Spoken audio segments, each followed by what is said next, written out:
10 تاریخ جو ہے اس مہینے کی وہ خاص طور پر بہت اہم ہے روزے کے اجر و ثواب کے اعتبار سے، لیکن ہمارے ہاں عموماً عاشورے کا دن حضرت حسین رضی اللہ عنہ کی یاد میں منایا جاتا ہے۔ وہ ایک تاریخی واقعہ ہے جو بعد میں پیش آیا ہے، تو نبی صلی اللہ علیہ وسلم کے دور سے ہی اس دن کی بڑی اہمیت ہے۔ یہود اس دن کے بارے میں کہتے تھے ھذا یوم صالح، یہ ایک اچھا دن ہے۔ بخاری میں آتا ہے ھذا یوم عظیم، یہ بڑی عظمت والا دن ہے۔ تو 10ویں محرم کیا ہے؟ اچھا اور عظمت والا دن ہے۔ یہ کعبہ کو غلاف پہنانے کا دن ہے۔ حضرت عائشہ سے روایت ہے، کہتی ہیں کہ لوگ رمضان کے روزے فرض ہونے سے پہلے عاشورہ کا روزہ رکھا کرتے تھے اور اس روز کعبہ کو غلاف پہنایا جاتا تھا۔ یہ یہود کی عید کا بھی دن ہے۔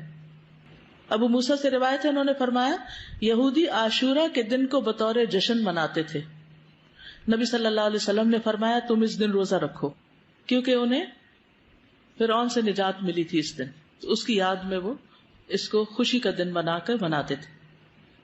یہ ان کی عورتوں کے سجنے اور بننے کا دن تھا، یعنی اس دن وہ خوب تیار ہوتی تھی کیونکہ جشن کا دن ہوتا تھا، جیسے ہم لوگ عید کے دن کرتے ہیں۔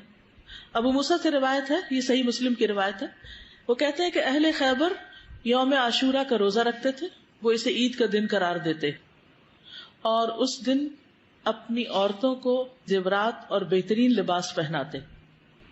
تو رسول اللہ صلی اللہ علیہ وسلم نے فرمایا تم بھی اس دن روزہ رکھا کرو، یعنی وہ لوگ عید مناتے ہیں تو تم کیا کرو؟